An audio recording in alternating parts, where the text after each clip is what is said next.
السلام علیکم ناظرین، آپ کا سوال ہے پروگرام اور ہمارے جوابات ہوتے ہیں، آپ کے سوالات ہوتے ہیں۔ میں ہوں آپ کا میزبان نعیم ناصف اور میرے ساتھ مہمان موجود ہیں شیخ مصطفیٰ راسخ حافظہ اللہ۔ آپ کے علم میں ہے کہ آپ کے بھیجے ہوئے سوالات کو ہم پروگرام کا حصہ بناتے ہیں اور آپ کے سامنے جو ان کے جوابات ہیں وہ پیش کرتے ہیں۔ آج بھی انشاءاللہ تعالی یہی کوشش اور یہی کاوش ہم ایک دفعہ پھر سے کر رہے ہیں۔ جناب قاری صاحب السلام علیکم ورحمۃ اللہ وبرکاتہ۔ وعلیکم السلام ورحمۃ اللہ وبرکاتہ۔ اچھا شیخ، یہ بتائیے، ہمیں ایک سوال موصول ہوا کہ امامت کے لیے کیا عمر چھوٹی یا بڑی ہونے کا کوئی مسئلہ ہے؟ یعنی کم از کم کتنی چھوٹی عمر کا بچہ امامت کروا سکتا ہے؟ بسم اللہ الرحمن الرحیم۔ امامت کروانے کے حوالے سے کم از کم کتنی عمر کا بچہ جو ہے وہ جماعت کروا سکتا ہے، اس کے بارے میں کسی حدیث مبارکہ کے اندر عمر کی تحدید یا عمر کی تعیین جو ہے وہ آپ صلی اللہ علیہ وسلم نے بیان نہیں فرمائی۔ آپ صلی اللہ علیہ وآلہ وسلم نے ایک عمومی جو رہنمائی ہمیں ارشاد فرمائی ہے، مسلم شریف کی روایت ہے کہ آپ صلی اللہ علیہ وسلم نے فرمایا یا القوم اقرؤہم لکتاب اللہ، کہ قوم کو امامت وہ کروائے جو کتاب اللہ کا سب سے بڑا قاری ہے۔ اور آگے فرمایا کہ اگر وہ قرأت میں سب برابر ہوں فَأَعْلَمُهُمْ بِالسُّنَّةِ، تو پھر یہ دیکھا جائے کہ سنت نبوی کا سب سے بڑا عالم کون ہے، اور اگر وہ سنت نبوی کے علم میں بھی سب برابر ہوں تو فَأَقْدَمُهُمْ ہجرہ، پھر دیکھا جائے کہ ہجرت میں سب سے قدیم جو ہے وہ کون ہے۔ تو اس حدیث مبارکہ کے اندر آپ صلی اللہ علیہ وآلہ وسلم نے امامت کی عمومی شرائط اور امامت کروانے والے کی جو شرائط ہیں وہ بیان فرما دی ہیں، لیکن کوئی ایسی حدیث ثابت نہیں ہے کہ جس میں آپ صلی اللہ علیہ وسلم نے فرمایا کہ جماعت کروانے کے لیے، امامت کروانے کے لیے کم از کم اتنی عمر ہو تو کوئی بچہ یا کوئی شخص یا کوئی نوجوان جو ہے وہ امامت کروا سکتا ہے، اور اگر اتنی عمر نہیں ہوگی تو پھر امامت نہیں کروا سکتا ہے۔ ہاں البتہ حضرت عمر بن سلمہ رضی اللہ تعالی عنہ، ان کی حدیث میں ہمیں کم از کم منیمم جو عمر ہے وہ ہمیں معلوم ہو جاتی ہے۔ تو جب بنو سلمہ کے لوگ مسلمان ہو گئے تو آپ صلی اللہ علیہ وسلم نے فرمایا کہ تم اپنی قوم میں جاؤ اور جو تم میں سے سب سے زیادہ کتاب اللہ کا حافظ ہو، جس کو قرآن مجید سب سے زیادہ یاد ہو، اس کو آپ اپنا امام منتخب کر لو۔ تو جب وہ گئے تو عمر بن سلمہ رضی اللہ تعالیٰ عنہ فرماتے ہیں کہ میں بکریاں چروایا کرتا تھا اور مسلمانوں کے قافلے وہاں سے گزرتے تھے تو میں ان کے ساتھ جا کر بیٹھ جاتا اور ان سے قرآن مجید سیکھتا۔ جب انہوں نے قرآن مجید لوگوں سے سنا تو مجھے سب سے زیادہ قرآن مجید یاد تھا، تو انہوں نے مجھے اپنا امام بنا لیا۔ تو عمر بن سلمہ رضی اللہ تعالی عنہ جب اپنی قوم کے امام بنے، اس وقت ان کی عمر جو ہے وہ 6 یا 7 برس کے لگ بھگ تھی۔ تو اس حدیث سے ہمیں یہ اشارہ ملتا ہے یا کم از کم اس بات کی طرف ہمیں رہنمائی ہوتی ہے کہ 6-7 برس کا بچہ جو ہے اگر وہ سمجھدار ہے، میچور ہے، اس کو طہارت کے مسائل، طہارت کے احکام، پاکی ناپاکی کا علم ہے، تو 5-6 سال کا بچہ بھی اگر سب سے زیادہ قرأت جانتا ہے، سب سے زیادہ قرآن مجید جانتا ہے، تو وہ بچہ جو ہے وہ بھی امامت کروا سکتا ہے اور وہ امامت کے لائق اور قابل ہے۔ شیخ ایک صاحب پوچھتے ہیں کہ آدھی آستین والی جو قمیض ہے وہ پہنے ہوئے کوئی شخص امامت کروا سکتا ہے؟ جی، نصف آستین والی قمیض میں نماز پڑھانے کے حوالے سے یہ بات ذہن میں رکھیں کہ اللہ رب العزت نے فرمایا کہ یا بنی آدم خذوا زینتکم عند کل مسجد، کہ اے بنی آدم کہ جب بھی تم سجدہ کرو یا مسجد میں جاؤ تو اپنی زینت جو ہے اس کو اختیار کر لیا کرو اور زینت اختیار کر کے مسجد میں جایا کرو۔ تو یہ آیت ہمیں اس بات کے اوپر ابھارتی ہے اور اس بات کی ترغیب دیتی ہے کہ انسان کے پاس اگر مکمل کپڑے موجود ہوں، ایسی اس کے پاس قمیض موجود ہو جس کی آستینیں مکمل ہیں اور اس کے بازو مکمل ہیں، تو اس کو چاہیے کہ وہ نصف آستین اور آدھی آستین والی جو قمیض ہے وہ پہن کر نماز نہ پڑھے یا نماز نہ پڑھائے۔ ہاں البتہ ایک شخص ایسا ہے کہ اس کے پاس کوئی قمیض ہے نہیں یا اس کے پاس کپڑا کم تھا اور اس نے نصف آستین والی قمیض جو ہے وہ سلوا لی، تو مجبوری کی حالت میں، پورا کپڑا نہ ہونے کی حالت میں کسی حد تک جو ہے وہ گنجائش موجود ہے۔ آپ صلی اللہ علیہ وسلم نے فرمایا لا يصلين احدكم في الثوب الواحد ليس على عاتقه منه شيء، کہ تم میں سے کوئی بھی شخص ایک کپڑے میں نماز نہ پڑھے جب اس کے کندھوں پر کچھ نہ ہو۔ تو گویا کہ مجبوری کی حالت میں کم از کم اتنا ضرور کپڑا ہونا چاہیے کہ انسان کے کندھوں کے اوپر جو ہے وہ کپڑا آ جائے۔ اور اسی طرح رسول اللہ صلی اللہ علیہ وآلہ وسلم سے پوچھا گیا کہ ایصلی الرجل فی ثوب واحد، کہ کیا کوئی شخص جو ہے وہ ایک کپڑے میں نماز پڑھ سکتا ہے؟ تو آپ صلی اللہ علیہ وسلم نے فرمایا کہ اولکلکم ثوبان، کیا آپ میں سے ہر کسی کے پاس دو کپڑے موجود ہیں؟ تو وہ ایک ایسا دور تھا جس دور میں تنگی اور تنگ دستی کے حالات تھے، صحابہ کرام کے پاس کپڑے وافر مقدار میں موجود نہیں ہوتے تھے، ایک ایک کپڑا ان کے پاس ہوتا تھا، اسی کو وہ پہنتے تھے اور اسی کے ساتھ ہی وہ نمازیں ادا کرتے تھے۔ تو کم از کم جو ضروری اور واجب چیز ہے وہ یہ ہے کہ اگر کسی کے پاس کپڑے موجود نہیں ہیں اور اس کے پاس ایک کپڑا ہے، یا ایسے کپڑے موجود ہیں کہ جن کے اندر پورا بازو جو ہے وہ نہیں ڈھکتا، تو اس میں کم از کم اتنا کپڑا ضرور ہونا چاہیے کہ انسان کے جو کندھے ہیں ان کے اوپر کپڑا آ جائے اور کندھے جو ہیں وہ ڈھانپ لیے جائیں، کیونکہ آپ صلی اللہ علیہ وسلم کے دور میں تنگ دستی کے حالات تھے۔ تو آج میں یہ سمجھتا ہوں کہ آج ایسے حالات نہیں ہیں۔ آج تو ماشاءاللہ غریب سے غریب آدمی جو ہے اس کے پاس بھی 4-5 جوڑے یا اس سے زیادہ جو ہے وہ کپڑے موجود ہوتے ہیں۔ تو اس دور میں آپ کو خذوا زینتکم عند کل مسجد، جو قرآن مجید کی آیت ہے، اس کے اوپر عمل کرنا چاہیے، اور انسان کو چاہیے کہ وہ نماز جو ہے پورے اہتمام کے ساتھ، پوری پابندی کے ساتھ، اپنی زیب و زینت جو ہے اس کو اختیار کر کے اور اچھا لباس پہن کر جو ہے وہ اللہ کے سامنے پیش ہو۔ جس طرح کوئی بھی شخص جو ہے وہ اپنے کسی مہمان یا اپنے کسی افسر کے سامنے اچھے لباس میں اور اچھے انداز میں پیش ہوتا ہے، تو انسان کو پورا لباس پہن کر جو ہے وہ اللہ رب العزت کی بارگاہ میں پیش ہونا چاہیے، اور اس کو ایسی قمیض یا ایسا کپڑا نہیں پہننا چاہیے جو کہ کامل نظر نہ آتا ہو اور اس کے اندر نقص جو ہے وہ محسوس ہوتا ہو۔ شیخ، ایک سوال ہمیں یہ موصول ہوا کہ کیا امام صاحب جب کھڑے ہوتے ہیں امامت کے لیے، تو کیا وہ 1 فٹ اونچی جگہ پہ کھڑے ہو سکتے ہیں مقتدیوں سے؟ بغیر کسی عذر کے اور بغیر کسی ضرورت کے امام کے لیے یہ جائز نہیں ہے یا درست نہیں ہے کہ وہ مقتدیوں سے اونچا جو ہے وہ بلند جگہ پر کھڑا ہو۔ دارقطنی کے اندر روایت موجود ہے، آپ صلی اللہ علیہ وسلم نے فرمایا کہ نہا رسول اللہ صلی اللہ علیہ وسلم ان یقوم الامام فوق شیء والناس خلفہ یعنی اسفل منہ، کہ آپ صلی اللہ علیہ وسلم نے منع فرمایا ہے کہ کوئی امام جو ہے وہ بلند کھڑا ہو اور مقتدی جو ہیں وہ نیچے کھڑے ہوں۔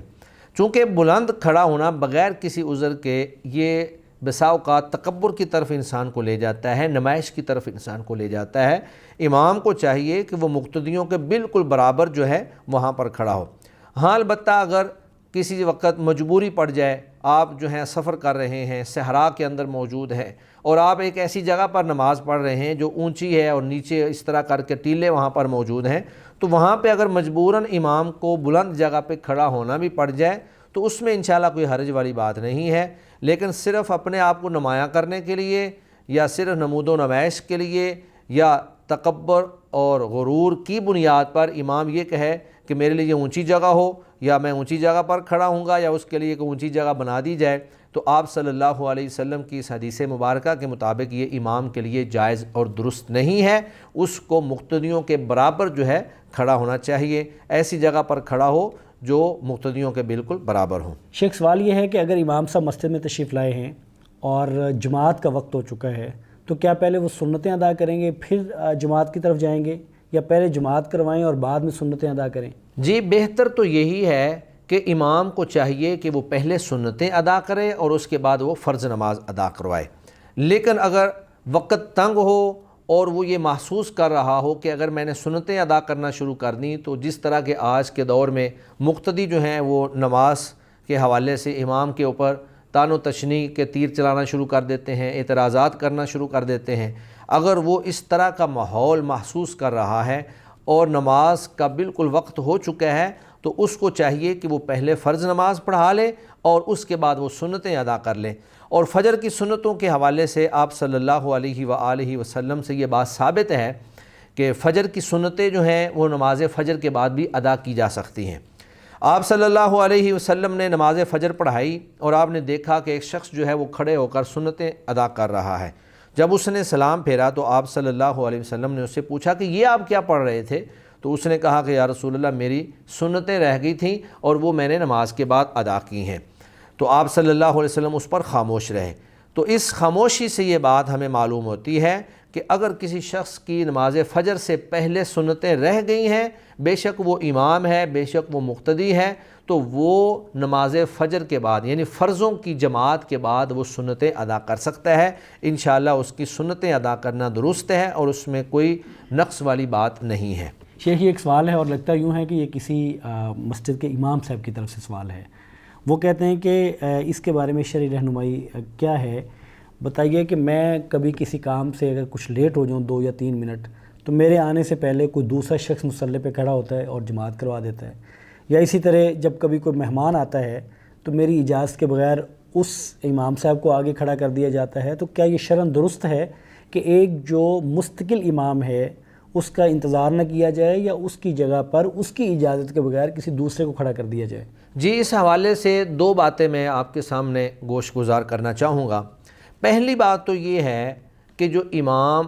باقاعدہ مقرر ہے اس کو چاہیے کہ وہ وقت کی پابندی کرے۔ جب ہم مقتدیوں کو وقت دے دیتے ہیں مسجد کے اندر ایک گھڑی کے اندر یا چارٹ کے اندر وقت لکھ دیتے ہیں کہ فلاں نماز کا وقت یہ ہے، فلاں نماز کا وقت یہ ہے، تو پھر امام کو چاہیے کہ وہ بلا وجہ تاخیر کا شکار نہ ہو، اور اگر وہ تاخیر کا شکار ہو جائے اور کوئی شخص جو ہے اس کے لیٹ ہونے کی وجہ سے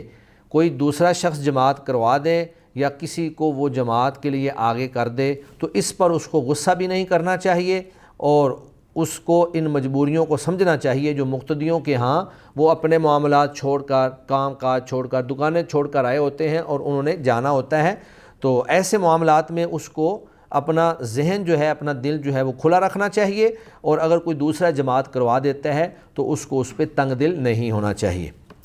دوسری بات یہ ہے کہ اگر وہ لوگ